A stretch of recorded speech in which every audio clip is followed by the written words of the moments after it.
Bonjour et bienvenue dans ce tutoriel où nous allons reparler, puisqu'on l'a déjà abordé, l'utilisation du calendrier, le calendrier qui se situe dans Moodle au niveau du tableau de bord. Pour cela, je vais partager mon écran. Voilà.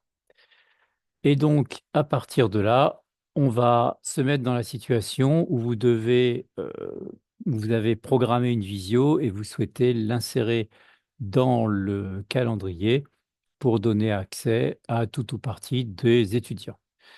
Alors, on va se mettre sur la date, par exemple, du 23 octobre. Donc, je clique dans le calendrier à la date du 23 octobre. Nom de l'événement, eh bien, je destine que c'est une visio pour un public de M1, par exemple, en FOAD,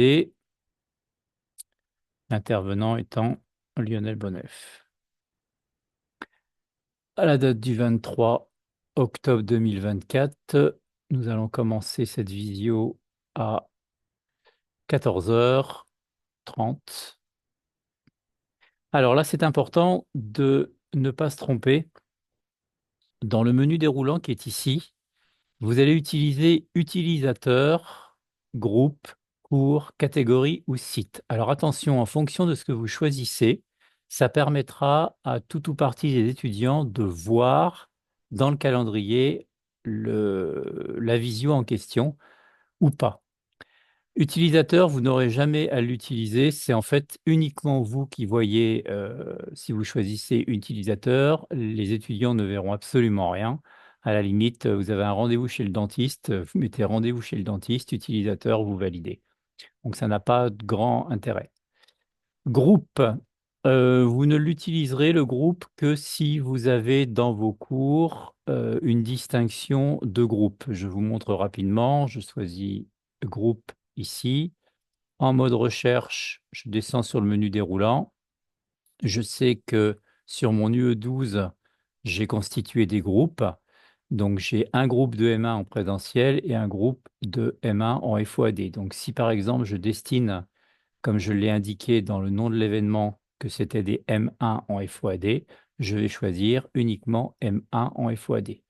Donc, dans ce cas, seuls les étudiants de M1 en FOAD verront dans leur calendrier l'information en question. Cours. Alors, cours, c'est quasiment ce que vous allez utiliser le plus souvent. Là, on va se mettre dans le cas de figure où j'ai sur l'UE12, donc qui appartient à mes cours, une visio à réaliser avec mes étudiants de M1 en FOAD. Donc, je clique sur le menu déroulant et là apparaît l'ensemble des cours de la maquette. Pour aller plus vite, je tape UE12. Voilà, je tombe sur posture professionnelle, éthique et responsabilité 1D. Je sélectionne l'intitulé en question. Dans la description, je mets que c'est une visio. Je reprécise pour les étudiants de FOAD en Master 1. C'est important de repréciser pour éviter d'avoir plusieurs publics en même temps. L'emplacement, il n'y a rien à changer. Durée, il n'y a rien à modifier particulièrement. Et je vais insérer mon lien de visio. Je vais à la ligne. Comme je l'ai copié préalablement à partir de Zoom, je le colle directement à l'écran. Alors, ça ne suffit pas de le mettre sous cette forme-là. Je vous conseille d'utiliser le lien, l'outil lien qu'on va trouver ici dans Insérer lien pour surligner votre lien et vous faites un copier à l'aide du raccourci clavier CTRL-C. Vous allez dans Insérer, lien et en dessous de saisir l'URL, vous collez par un CTRL-V ou un clic droit coller le lien Zoom. Il apparaîtra donc avec un véritable lien. Je vous conseille de cocher Ouvrir dans une nouvelle fenêtre, ce qui permettra de quitter le calendrier et d'afficher une nouvelle fenêtre pour entrer dans la visio.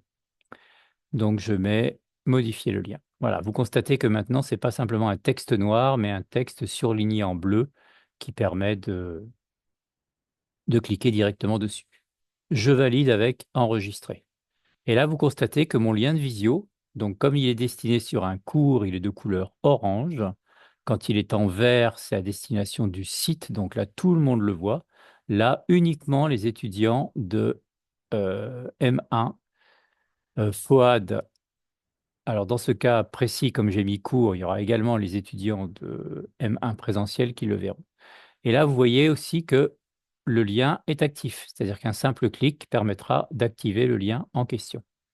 Si je clique sur modifier, vous pouvez à tout moment revenir pour modifier tout ou partie de vos informations. Je vais recliquer sur afficher plus pour vous montrer dans type d'événement ce qu'on peut choisir également. Donc on a choisi, on a vu groupe, on a vu cours. Au niveau catégorie, donc là, vous allez rarement avoir à l'utiliser, mais c'est pour mettre un cours qui va concerner, par exemple, tous les étudiants de Master 1 sur le semestre 1, tout cours confondu. Vous aurez rarement l'utilisation. Le dernier est important également si vous souhaitez que la visio est destinée à toutes les personnes qui sont inscrites sur la plateforme, auquel cas vous choisissez site. Un nom d'événement, ce serait par exemple une conférence qui aura lieu en visio sur les neurosciences, où là, effectivement, sont concernées toutes les personnes qui veulent assister à la visio en question. Donc visio pour, dans ces cas-là, on préciserait pour tous les étudiants. Et on clique sur enregistrer. Donc on constate que la pastille orange est devenue une pastille verte et qui permet donc de donner accès, une pastille verte, toutes les personnes qui sont inscrites sur la plateforme de l'ISFEC peuvent voir l'intitulé de cette conférence. Voilà, j'espère avoir été assez clair pour vous rappeler comment utiliser donc l'outil calendrier dans le tableau de bord de Moodle. Merci et à très bientôt.